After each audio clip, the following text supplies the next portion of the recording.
So the next topic is chlorine gas. So after completing anomalous behavior of fluorine, the next topic is chlorine gas. तो अब हम कुछ important compound discuss करेंगे halogen family के members की. Okay, तो उस कैटेगरी में पहला है क्लोरीन. तो क्लोरीन जो गैस है chlorine, that was discovered by scientist Kaley and the name chlorine was given by Davy. Davy ने इसका नाम दिया था, जबकि जो इसकी डिस्कवरी की थी दैट इज बाय स्केले. एंड इसका जो नाम क्लोरीन पड़ा, it is by the word chlorous. ठीक है, तो क्लोरस का मतलब ही होता है ग्रीनिश येलो, ग्रीनिश येलो. और क्लोरीन का जो कलर है ना बेटा इसका, वो ग्रीनिश येलो होता है. दैट्स वाई आपका नाम पड़ा इस गैस का, दैट इज क्लोरीन. इसके एलिमेंट्री नेचर के बारे में भी डेवी ने ही पता किया था कि ये Cl2 की फॉर्म में, मतलब एक डाई एटॉमिक जो मॉलिक्यूल है ये उसकी फॉर्म में एग्जिस्ट करता है. और क्लोरीन नाम इसलिए पड़ा बिकॉज इट इज क्लोरस. ठीक है, और क्लोरस नाम का मतलब होता है ग्रीनिश येलो, जो कि इसका एक्चुअली कलर है. तो कलर के हिसाब से हमने इसका जो नाम है वो डाल दिया. ठीक है, नेक्स्ट आगे देखिए प्रिपरेशन. इफ हम प्रिपरेशन की बात करें तो बहुत सिंपल रिएक्शन है. सबसे पहले इसकी प्रिपरेशन की गई थी, एक बहुत ही वेल नोन रिएक्शन है जो आप 10th क्लास से पढ़ते आ रहे हो. ठीक है, सबसे पहले इसको बनाया गया था HCl react with MnO2. तो जानते हो ना क्या बनेगा, it will form MnCl2 H2O and Cl2. तो इस रिएक्शन को यूज करके सबसे पहले क्लोरीन को हमने बनाया था. जरूरी नहीं है कि आप HCl के साथ MnO2 ही लो, आप HCl के साथ ऐसा कोई भी कंपाउंड ले सकते हो जो किसका काम करे, एक ऑक्सीडाइजिंग एजेंट का काम करे. ठीक है, HCl के साथ अगर मैं कोई ऑक्सीडाइजिंग एजेंट ले लूं जो अपना रिडक्शन करवाए तो ऑटोमेटिकली इसका क्या होगा बेटा, ऑक्सीडेशन. और यहाँ क्लोरीन -1 में है, -1 से क्लोरीन किस में बाहर निकल जाएगा, Cl2 में, दैट इज 0. पहले एक इलेक्ट्रॉन ले रखा था, वापस कर दिया, तो क्या हुआ, ऑक्सीडेशन. ठीक है, तो हम ये चाहते हैं कि HCl का ऑक्सीडेशन हो, उसमें से जो Cl नेगेटिव है वो Cl2 की फॉर्म में बाहर हो जाए, मतलब जीरो ऑक्सीडेशन स्टेट के साथ. और ऐसा करने के लिए आपको सामने कोई ऑक्सीडाइजिंग एजेंट लेना पड़ेगा जो HCl का ऑक्सीडेशन कर सके. तो आप कोई भी ले लीजिए और उसकी रिएक्शन करवा दीजिए, क्लोरीन बाहर निकल जाएगी. ठीक है, जैसे मैं इसी रिएक्शन को अगर डिटेल में डिस्कस करूं तो सबसे पहले MnO2 ने ऑक्सीडाइजिंग एजेंट का काम किया और अपनी ऑक्सीजन HCl को दे दी. ठीक है, कैसे, सबसे पहले आपने MnO2 की रिएक्शन करवाई HCl के साथ, MnO2 रिएक्ट विद HCl. अब देखो ये एक एसिड है, ये एक मेटल की ऑक्साइड है, तो इसका बिहेवियर क्या है बेटा, basic. So it will form MnCl2 H2O और प्लस में नेसेंट ऑक्सीजन. ठीक, आप इस चीज को अगर पर हाँ बैलेंस आई थिंक है, 2 लग जाएगा इधर. ठीक है, तो 2 HCl जब एक MnO2 के साथ रिएक्शन करेंगे तो 1 MnCl2 1 H2O और एक नेसेंट ऑक्सीजन बाहर निकलेगा. अब ये जो नेसेंट ऑक्सीजन बाहर निकलेगा that can again react with the HCl, क्योंकि आपने ज्यादा लिया है तो बच जाएगा आपका जो HCl है. जैसे इस रिएक्शन को आप बैलेंस करोगे ना तो ये 4 आएंगे, इसके चेक कर लेना, और यहाँ हो जाएगा 2. ठीक है, तो देखो 4 HCl लेने हैं, अभी तो मैंने सिर्फ 2 ही HCl खर्च किए. ठीक है, तो 2 HCl में से 2 HCl आप यहाँ ले लो, मतलब टोटल 4 मोल में से 2 मोल तो पहले यहाँ रिएक्शन करेंगे, 2 नीचे करेंगे, and they will form chlorine and water. ठीक है, आप इसको बैलेंस कर लीजिए, 2 2. ठीक है, अब आप इस रिएक्शन को ओवरऑल कर दीजिए, तो क्या बना, MnO2 प्लस में 2 और 2 4 HCl. नेसेंट ऑक्सीजन बेटा देखो यहाँ पे भी एक ही है, वहां पे भी एक ही है, तो वो कट जाएगा. And final product will be MnCl2 plus में H2, इधर भी एक और इधर भी एक है, तो 2 H2O और प्लस में क्लोरीन गैस. तो एक्चुअली में रिएक्शन ये है, HCl को कोई चाहिए जो उसका ऑक्सीडेशन कर सके ताकि वो Cl नेगेटिव को Cl2 की फॉर्म में बाहर निकाल सके. ठीक है, अब हम ये जो ऑक्सीडाइजिंग एजेंट है इनको बदल बदल के और HCl के साथ रिएक्शन करवाएंगे ताकि आपका जो प्रोडक्ट है दैट इज क्लोरीन गैस वो बाहर निकल सके. ठीक,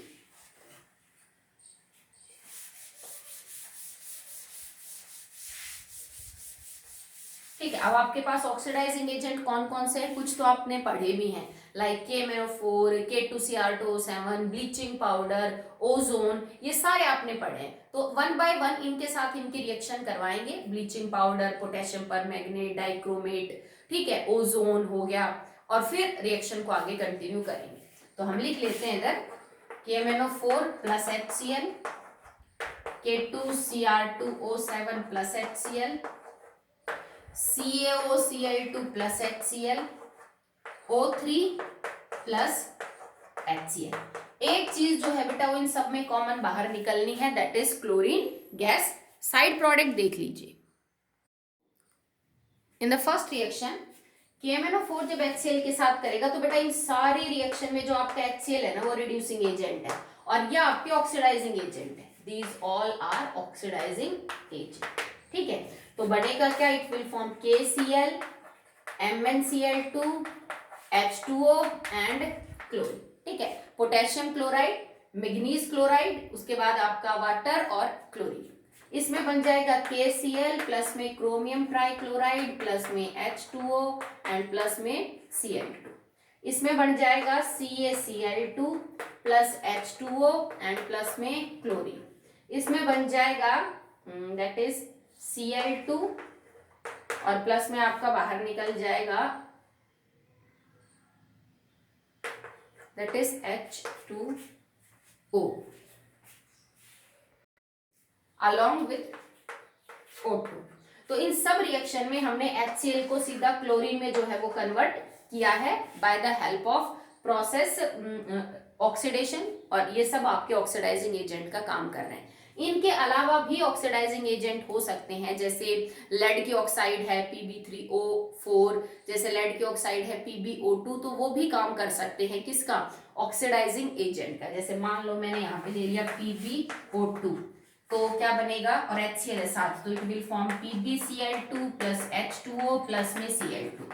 अगर मैं ले लेती यहाँ पे Pb3O4 तो भी यही बनता PbCl2 प्लस H2O प्लस में Cl2। तो इन सारे रिएक्शन में HCl आपका है रिड्यूसिंग एजेंट और बाकी सारे कंपाउंड हमने कमजोर या स्ट्रॉन्ग ऑक्सीडाइजिंग एजेंट लिए हैं, तो उन्होंने HCl को कन्वर्ट कर दिया किसके अंदर बेटा, सीधा क्लोरीन के अंदर, ठीक है।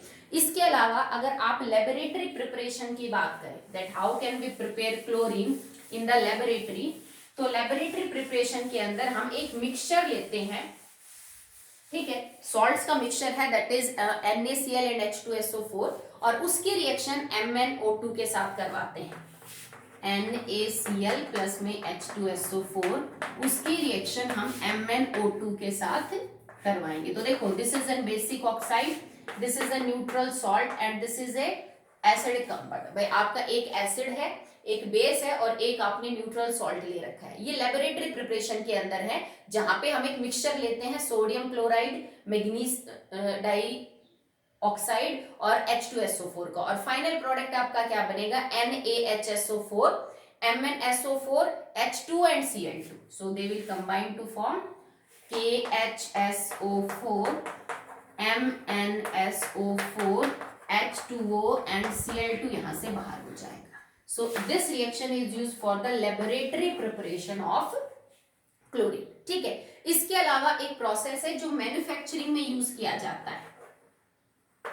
मैन्युफैक्चरिंग का मतलब बहुत बड़े लेवल पे अगर आपको क्लोरीन बनानी हो तो वी यूज डेक्कन्स प्रोसेस, और डेक्कन्स प्रोसेस में हम क्या करते हैं बेटा, दैट वी हाइड्रोजन क्लोराइड को हम हीट करते हैं by atmospheric oxygen. Hydrogen chloride को हम एटमॉस्फेरिक ऑक्सीजन मतलब फ्रॉम एयर, ठीक है, in the presence of CuCl2 as an catalyst and temperature is 723, ठीक है। ये डेक्कन प्रोसेस है क्लोरीन गैस को बड़े लेवल पे बनाने का, कि हाइड्रोक्लोरिक एसिड को हवा की प्रेजेंस में ऑक्सीडाइज किया जाता है 723 केल्विन और CuCl2 एज एन कैटलिस्ट के तौर पे। सो फाइनली वाटर और क्लोरीन गैस बाहर निकलती है। सो इससे आप बहुत बड़े स्केल के ऊपर क्लोरीन जो है वो बना सकते हो। एक और रिएक्शन है जो मैन्युफैक्चरिंग में यूज की जा सकती है, तुमने 10th में पढ़ी थी। अगर मैं ब्राइन लूं, brine is aqueous NaCl solution saturated, और इसका अगर मैं इलेक्ट्रोलिसिस करूं तो भी मेरे को क्लोरीन गैस एट एनोड मिलती है। तो रिएक्शन तो करवाने की जरूरत नहीं है, इतना तो आप समझते हो। तो मैन्युफैक्चरिंग के लिए आप ये दो तरीके यूज कर सकते हो। एक तो आप डेक्कन प्रोसेस, क्योंकि ना HCl महंगा है ना हवा महंगी है, चीपली आप बना सकते हो। दूसरा, आप नमक का सैचुरेटेड सॉल्यूशन ले लीजिए, ठीक है, और उसका फिर आप क्या कर दीजिए, इलेक्ट्रोलिसिस कर दीजिए। तो हाइड्रोजन कैथोड पे, क्लोरीन एनोड पे, और जो NaOH है वो किस में रह जाएगा बेटा, इन द सॉल्यूशन। तो इन दो तरीकों से आप जो है बेटा वो मैन्युफैक्चर कर सकते हो, किसको, क्लोरीन गैस को। बात करें अबाउट द फिजिकल प्रॉपर्टीज, तो फिजिकल प्रॉपर्टीज क्लोरीन के अंदर बेटा ये ग्रीनिश येलो कलर की गैस है, जिसका सफोकेटिंग ऑर्डर है, मतलब अगर आप इसकी प्रेजेंस में रहोगे तो आपका दम घुटने लगेगा, ठीक है। ये सफोकेशन कॉज करने वाली जो है वो गैस होती है। हैवियर देन एयर है, ठीक है, तो ये इसकी मेल्टिंग और बॉइलिंग पॉइंट आप देख लेना। तो ये इसकी फिजिकल प्रॉपर्टीज है, ठीक है। नेक्स्ट टॉपिक के अंदर हम डिस्कस करेंगे about the chemical properties of chlorine. तो आज के वीडियो में वो हो नहीं पाएगा, इंपॉर्टेंट भी है जो क्लोरीन की केमिकल प्रॉपर्टीज हैं वो, तो वो हम एक नेक्स्ट सेपरेट वीडियो के अंदर डिस्कस करेंगे। ये प्रिपरेशन देख लेना बेटा, ये सारी की सारी रिएक्शन इंपॉर्टेंट है।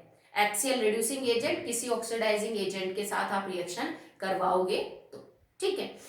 नेक्स्ट अगर बात करें, मैंने 3 या 4 दिन पहले आपको नोटबुक चेकिंग के लिए बोला था, तो ज्यादा बच्चों ने नहीं भेजी, अभी बची हुई है कम से कम 10 या 12 बच्चों की नोटबुक। तो जितना भी काम कर रखा है, कम या ज्यादा डजेंट मैटर, आप कम से कम नोटबुक तो भेजिए कि आपने कितना किया है, ठीक है।